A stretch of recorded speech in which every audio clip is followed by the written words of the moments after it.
जय हिंद दोस्तों, welcome to MCQ study. आज 1 जुलाई 2023 है और हम आज का डेली करंट अफेयर डिस्कस करेंगे। दोस्तों पिछले कुछ लगभग 1-1.5 महीने से करंट अफेयर हम दे नहीं पाए, लेकिन अब से हम लगातार आपको पर डे करंट अफेयर देंगे और फिर हम आपको हर मंथ में भी मंथ के एंड में मंथली करंट अफेयर ज़रूर देंगे। और इसके अलावा कुछ सब्जेक्ट भी हम आपके शुरू करेंगे, जैसे जल्दी हम इतिहास शुरू कर देंगे और हिंदी, ये 2 सब्जेक्ट लेकर चलेंगे और डेली के करंट अफेयर आपको प्रोवाइड करते रहेंगे। तो दोस्तों आज का सबसे पहले हम शुरू करते हैं 1 जुलाई को ही देख लेते हैं। 1 जुलाई है आज, तो आज 1 जुलाई को क्या मनाया जाता है? 1 जुलाई को मनाया जाता है डॉक्टर्स डे। याद रखिएगा, डॉक्टर्स डे 1 जुलाई को मनाया जाता है। 1 जुलाई को किसकी याद में मनाया जाता है? तो जो 1 जुलाई को डॉक्टर्स डे मनाया जाता है, डॉक्टर विधान चंद्र रॉय की याद में। विधान चंद्र रॉय, याद रखिएगा क्या नाम है? विधान चंद्र रॉय की याद में डॉक्टर्स डे मनाया जाता है। विधान चंद्र रॉय पश्चिम बंगाल के दूसरे चीफ मिनिस्टर भी रह चुके हैं। तो हम आज के पहले क्वेश्चन पर चलते हैं। हाल ही में डिप्लोमेसी में महिलाओं का अंतर्राष्ट्रीय दिवस मनाया गया है। तो हाल ही में डिप्लोमेसी में जो महिलाओं का अंतर्राष्ट्रीय दिवस मनाया गया है, ये मनाया गया है, कब मनाया गया है? 24 जून को मनाया गया है। और हम जून के कुछ जो प्रमुख दिवस हैं उनके बारे में बात कर लेते हैं। कौन कौन है जून के प्रमुख दिवस? कुछ दिवस के बारे में हम जैसे बताएंगे, जैसे 7 जून को क्या मनाया जाता है? विश्व खाद्य सुरक्षा दिवस। क्या मनाया जाता है? विश्व खाद्य सुरक्षा दिवस, world food security day. Next है 8 जून को क्या मनाया जाता है? वर्ल्ड ओशियन डे, यानी विश्व महासागर दिवस मनाया जाता है 8 जून को। इसके अलावा हमें याद रखना है 21 जून को क्या मनाया जाता है? विश्व योग दिवस। ये बहुत पूछा जाता है, विश्व योग दिवस 21 जून को। 8 जून को विश्व महासागर दिवस, ये भी कई एग्जाम आ चुका है। और 7 जून को विश्व खाद्य सुरक्षा दिवस मनाया जाता है। नेक्स्ट पर चलते हैं। दूसरा क्वेश्चन है, हाल ही में गृह मंत्री अमित शाह ने कहाँ बलिदान स्तंभ का उद्घाटन किया है? तो याद रखिएगा, अमित शाह जी ने श्रीनगर में बलिदान स्तंभ का उद्घाटन किया है। और हम श्रीनगर के बारे में जान लेते हैं। श्रीनगर जम्मू कश्मीर की राजधानी, कहाँ की राजधानी है? जम्मू कश्मीर की राजधानी है।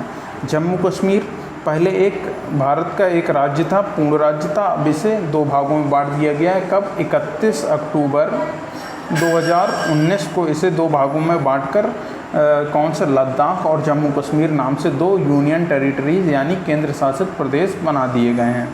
और वर्तमान में जम्मू कश्मीर के जो उपराज्यपाल हैं वो हैं मनोज सिन्हा जी। याद रखिएगा, मनोज सिन्हा जी नाम कई बार पूछा जाता है कि जम्मू कश्मीर के उपराज्यपाल कौन है वर्तमान में, तो हम बताएंगे मनोज सिन्हा जी। श्रीनगर के बारे में एक बात और जान लीजिए, कई बार एग्जाम में पूछा जाता है कि श्रीनगर किस नदी के किनारे स्थित है? तो ये झेलम नदी के किनारे स्थित है। नेक्स्ट क्वेश्चन पर चलते हैं। तीसरा, हाल ही में न्यूयॉर्क के कार्नेगी कॉरपोरेशन की ग्रेट इमिग्रेंट्स सूची में किस भारतीय का नाम शामिल किया गया है?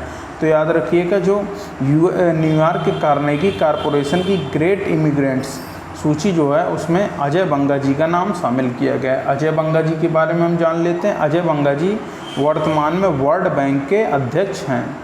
किसके अध्यक्ष हैं? वर्ल्ड बैंक के अध्यक्ष हैं। इन्होंने डेविड माल्पस की जगह ली है और ये वर्ल्ड बैंक के यानी विश्व बैंक के अध्यक्ष हैं। न्यूयॉर्क में किसका? UNO यानी संयुक्त राष्ट्र संघ का मुख्यालय भी है। ठीक है, नेक्स्ट पर चलते हैं। चौथा क्वेश्चन है, हाल ही में किस राज्य के 7 शिल्प उत्पादों को GI टैग प्रदान किया गया है? तो GI टैग यानी जियोग्राफिक आइडेंटिफिकेशन जो टैग प्रदान किया गया है, ये उत्तर प्रदेश के 7 हस्तशिल्प उत्पादों को प्रदान किया गया है। 7 जो हस्तशिल्प उत्पाद हैं उनमें कौन कौन है हम देख लेते हैं।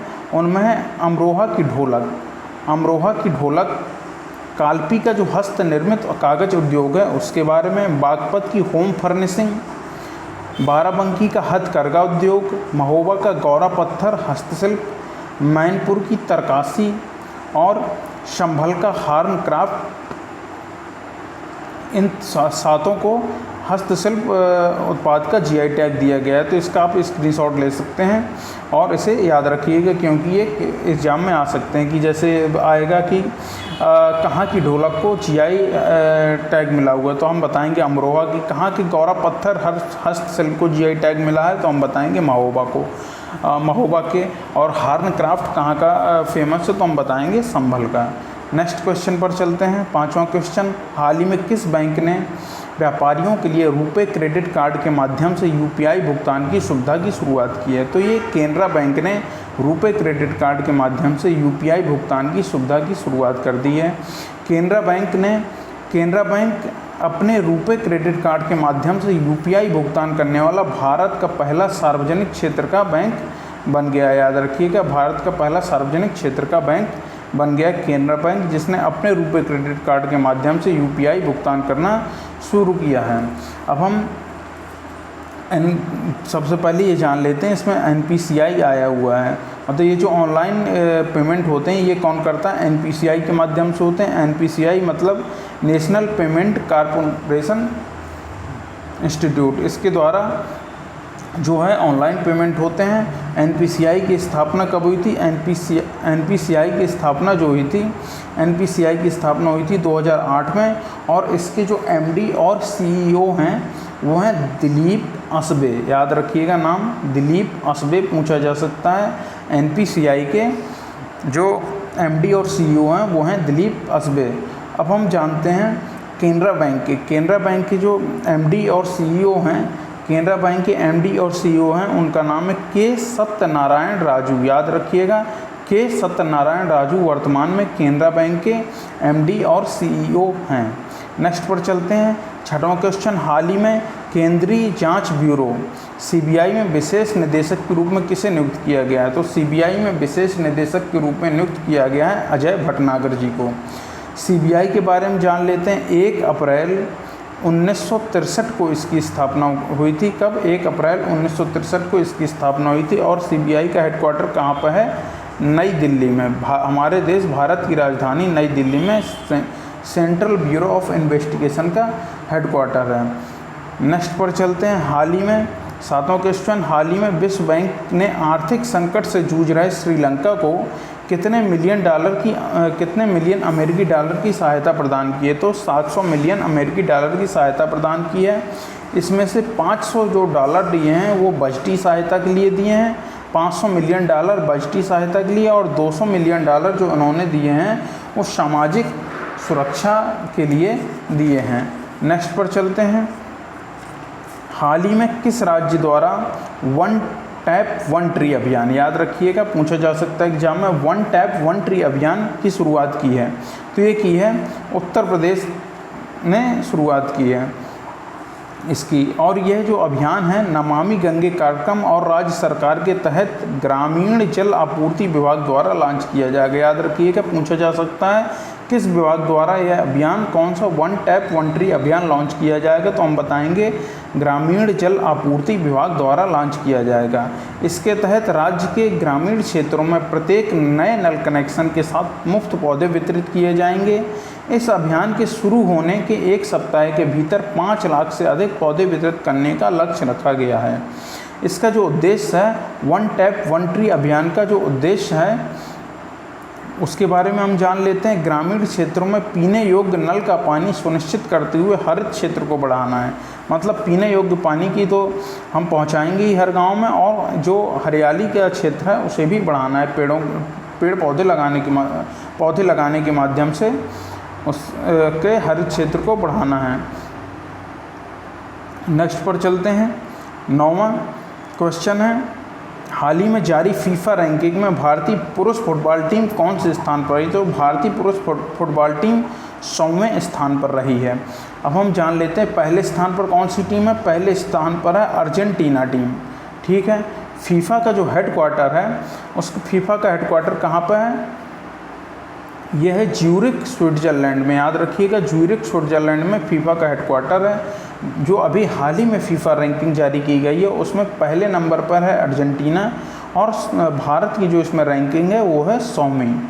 फीफा वर्ल्ड कप के बारे में आप याद रखिएगा, फीफा वर्ल्ड कप 2022 कतर में आयोजित हुआ था और जीता था अर्जेंटीना ने किस टीम को हराकर? फ्रांस की टीम को हराकर। और फीफा के जो वर्तमान अध्यक्ष हैं वो हैं जियानी इन्फेंटिनो। याद रखिएगा जियानी इन्फेंटिनो, ये फीफा के वर्तमान में अध्यक्ष हैं। नेक्स्ट पर चलते हैं। 10वां क्वेश्चन, हाल ही में पेटीएम ने स्टार्टअप इकोसिस्टम को बढ़ावा देने के लिए किसके साथ समझौता किया है? तो पेटीएम ने जो स्टार्टअप इकोसिस्टम है उसे बढ़ावा देने के लिए अरुणाचल प्रदेश के साथ समझौता किया। अरुणाचल प्रदेश के जो मुख्यमंत्री हैं वो हैं पेमा खांडू और अरुणाचल प्रदेश की राजधानी है ईटानगर। और यहाँ ये जो है अरुणाचल प्रदेश एक सदनीय विधानमंडल है यहाँ पर, और यहाँ के जो वर्तमान में राज्यपाल हैं वो हैं कैवल्य त्रिविक्रम परनाइक। याद रखिएगा, एक बार हम फिर से रिपीट करते हैं। अरुणाचल प्रदेश की राजधानी ईटानगर, मुख्यमंत्री हैं पेमा खांडू, वर्तमान में राज्यपाल हैं कैवल्य त्रिविक्रम परनाइक, और ये एक सदनीय विधानमंडल वाला राज्य है। और हम पेटीएम के बारे में जान लेते हैं। पेटीएम की जो स्थापना हुई थी वो हुई थी अगस्त 2010 में। किसने की थी विजय शेखर शर्मा जी ने की थी, और वर्तमान में विजय शेखर शर्मा जी इस कंपनी के यानी पेटीएम के सीईओ भी हैं। और ये कई बार पूछा जाता है कि पेरेंट ऑर्गेनाइजेशन कौन है, तो पेरेंट ऑर्गेनाइजेशन याद रखिएगा 197 कम्युनिकेशन पेटीएम का पेरेंट ऑर्गेनाइजेशन है। और पेटीएम का जो हेडक्वार्टर है वो है नोएडा यूपी में इसका हेडक्वार्टर है। नेक्स्ट पर चलते हैं। हाल ही में एचएएल ने भारतीय वायुसेना के हल्के लड़ाकू विमान के उत्पादन के लिए किसके साथ समझौता किया है? तो याद रखिएगा एचएएल ने यूएस की एक कंपनी है, कौन कंपनी? जीई एरोस्पेस के साथ समझौता किया है एचएएल ने। ठीक है, अब हम एचएएल के बारे में जान लेते हैं। एचएएल का फुल फॉर्म है हिंदुस्तान एरोनॉटिक्स लिमिटेड। इसकी स्थापना 23 दिसंबर 1940 को की गई थी। कब की गई थी? 23 दिसंबर 1940 को एचएएल की स्थापना की गई थी। इसका जो हेडक्वार्टर है, एचएएल का हेडक्वार्टर कहाँ पर है? बंगलुरु में। याद रखिएगा एचएएल का हेडक्वार्टर बंगलुरु में है। नेक्स्ट क्वेश्चन पर चलते हैं। 12वां क्वेश्चन है, हाल ही में किस राज्य की हॉकी टीम ने हॉकी इंडिया जूनियर पुरुष राष्ट्रीय चैंपियनशिप जीती है? तो हॉकी इंडिया पुरुष राष्ट्रीय चैंपियनशिप किसने जीती है? मध्य प्रदेश ने जीती है। मध्य प्रदेश के बारे में आप जानते हैं कि वर्तमान में मध्य प्रदेश के जो चीफ मिनिस्टर है वो शिवराज सिंह चौहान, और यहाँ पर राज्यपाल कौन है? मंगू भाई छगन भाई पटेल। याद रखिएगा वर्तमान में मध्य प्रदेश के मुख्यमंत्री शिवराज सिंह चौहान है और राज्यपाल है मंगू भाई छगन भाई पटेल। और इसमें एक जो तथ्य है एमपी के बारे में हम जान लेते हैं। एमपी 1 नवंबर 2000 तक भारत का क्षेत्रफल के मामले में सबसे बड़ा राज्य था। फिर इसके बंटवारा कर दिया गया और छत्तीसगढ़ बना दिया गया, तो इसने अपनी यह पोजीशन लॉस्ट कर दी, और ये वर्तमान में राजस्थान भारत का क्षेत्रफल में सबसे बड़ा राज्य है। नेक्स्ट पर चलते हैं। हाल ही में भारत और किस देश ने जांच के लिए पारस्परिक कानूनी सहायता संधि पर हस्ताक्षर किए हैं? भारत और बेल्जियम ने जांच के लिए पारस्परिक कानूनी सहायता पर हस्ताक्षर किए हैं। बेल्जियम के बारे में जान लेते हैं। बेल्जियम की राजधानी ब्रसेल्स है। और ब्रसेल्स में क्या है? ब्रसेल्स में नाटो जो संगठन है उसका हेडक्वार्टर ब्रसेल्स बेल्जियम में है। नाटो कौन सा है? नाटो का फुल फॉर्म होता है नॉर्थ अटलांटिक ट्रीटी ऑर्गेनाइजेशन। ठीक है, और नाटो का जो एक क्वेश्चन बहुत ही इम्पोर्टेंट है, पूछा जा सकता है, नाटो का जो वर्तमान में नया जो सदस्य बना है वो कौन बना है? तो वो बना है फिनलैंड, और ये 31वें नंबर का सदस्य। तो याद रखिएगा फिनलैंड नाटो में सबसे नवीनतम सदस्य है, और जो ब्रसेल्स है वो बेल्जियम की राजधानी है। नाटो का हेडक्वार्टर भी यहीं पर है। नेक्स्ट पर चलते हैं। हाल ही में बेहतर स्वास्थ्य देखभाल सुनिश्चित करने के लिए किस राज्य ने PCTS मोबाइल ऐप लॉन्च किया है? तो ये राजस्थान सरकार ने PCTS मोबाइल ऐप लॉन्च किया है। याद रखिएगा। नेक्स्ट पर चलते हैं। हाल ही में ODI में 15 शतक पूरे करने वाले तीसरे सबसे तेज क्रिकेटर कौन बने हैं? तो वनडे जो एक दिवसीय मैच होते हैं उनमें 15 शतक पूरे करने वाले तीसरे सबसे तेज क्रिकेटर बने हैं साई होप कहाँ के खिलाड़ी हैं? साई होप वेस्ट इंडीज़ के क्रिकेटर हैं, वेस्ट इंडीज़ के कप्तान भी हैं साई होप। वर्तमान में वेस्ट इंडीज़ के कप्तान भी हैं साई होप। नेक्स्ट पर चलते हैं। हाल ही में नासा के आर्टिमिस प्रोग्राम में कौन सा देश शामिल हुआ है? तो नासा के आर्टिमिस प्रोग्राम में भारत शामिल हुआ है। पहले हम आर्टेमिस प्रोग्राम के बारे में जान लेते हैं। आर्टेमिस जो प्रोग्राम है यानी आर्टेमिस समझौता 8 देशों ने मिलकर, कितने देशों ने? 8 देशों ने मिलकर 2020 में इसे शुरू किया था। इसका उद्देश्य जो है चांद की सतह के बारे में ज़्यादा जानकारी और इकट्ठा करना है और मंगल के लिए जो मानव मिशन लॉन्च करना है उसकी तैयारी करना है। और ये जो आर्टेमिस समझौता है ये आधारित है किस पर? एक समझौता हुआ था 1967 में, उसका नाम है आउटर स्पेस ट्रीटी। 1967 में हुआ था ये, इस पर आर्टेमिस प्रोग्राम आधारित है। अब हम नासा के बारे में जान लेते हैं। नासा जो है अमेरिका की एक अंतरिक्ष एजेंसी है। जैसे भारत में इसरो है वैसे ही अमेरिका में नासा है। और नासा की स्थापना हुई थी 29 जुलाई 1958 को। कब हुई थी? 29 जुलाई 1958 को इसकी स्थापना हुई थी। ठीक है। और इसका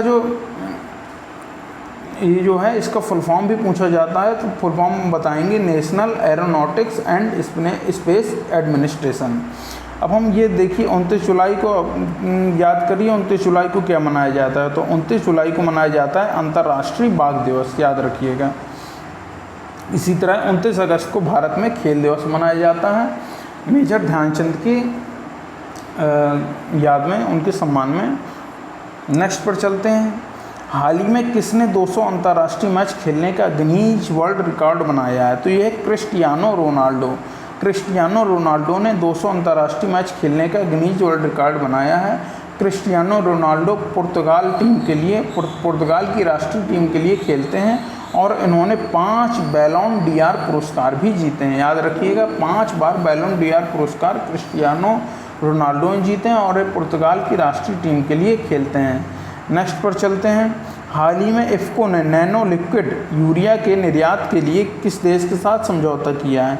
तो इफ़को ने अमेरिका के साथ नैनो लिक्विड यूरिया के निर्यात के लिए समझौता किया है। अमेरिका की राजधानी वाशिंगटन डीसी और वर्तमान में अमेरिका के जो राष्ट्रपति हैं जो बाइडेन हैं और उपराष्ट्रपति कौन है? कमला हैरिस हैं।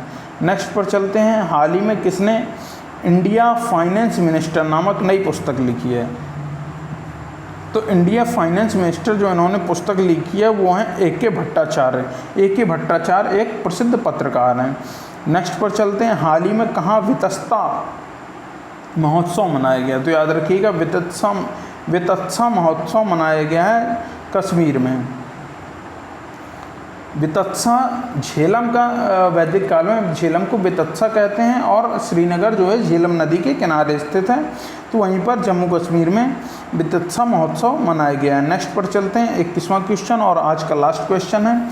हाल ही में एडीबी ने, पहले इस क्वेश्चन के पहले दोस्तों हमारे इस चैनल को ज़रूर सब्सक्राइब करिए। आपको यहाँ पर डेली करंट अफेयर मिलेंगे और हम आपके लिए जल्दी हिंदी लेकर आएंगे। हिंदी पूरे सब्जेक्ट आपको पढ़ाया जाएगा और इतिहास से शुरुआत करेंगे। इन 2 सब्जेक्टों से शुरुआत करेंगे, बाकी आपको करंट अफेयर मिलेगा और कुछ जैसे कोई महत्वपूर्ण मुद्दा रहेगा तो उसके बारे में भी हम आपको इसी प्रकार से लिखकर अपने हैंड नोट्स के माध्यम से, हैंड रिटन नोट्स के माध्यम से आपको बताएंगे या फिर लाइव आकर आपको बताएंगे। तो हम आज का लास्ट क्वेश्चन है 21वां क्वेश्चन। हाल ही में एडीबी ने किस राज्य में परिवहन कनेक्टिविटी में सुधार के लिए 295 मिलियन यूएसडी के ऋण को मंजूरी दी है? तो 295 मिलियन यूएसडी को ऋण को मंजूरी दी है किसके लिए? बिहार राज्य के लिए। एडीबी का फुल फॉर्म जो है एशियन डेवलपमेंट बैंक है और इसने एशियन डेवलपमेंट बैंक ने 295 मिलियन अमेरिकन डॉलर के ऋण को मंजूरी दी है बिहार के लिए। बिहार के वर्तमान में जो मुख्यमंत्री हैं वो कौन है? नीतीश कुमार हैं और बिहार की राजधानी पटना है। तो दोस्तों आज का हमारा करंट अफेयर यहीं पूरा होता है। दोस्तों अगर आपको ये पसंद आए तो आप इसे लाइक करिए, ज़्यादा से ज़्यादा शेयर करिए और इस पर कमेंट भी करिए। और आप हमारे कम्युनिटी सेक्शन पर जाकर कुछ भी अटेम्प्ट कर सकते हैं और आप हमारे टेलीग्राम और हमारे इंस्टाग्राम अकाउंट से भी जुड़ सकते हैं। उसकी लिंक आपको डिस्क्रिप्शन बॉक्स में मिल जाएगी। तो थैंक यू दोस्तों, जय हिंद। हम आपसे फिर मिलते हैं।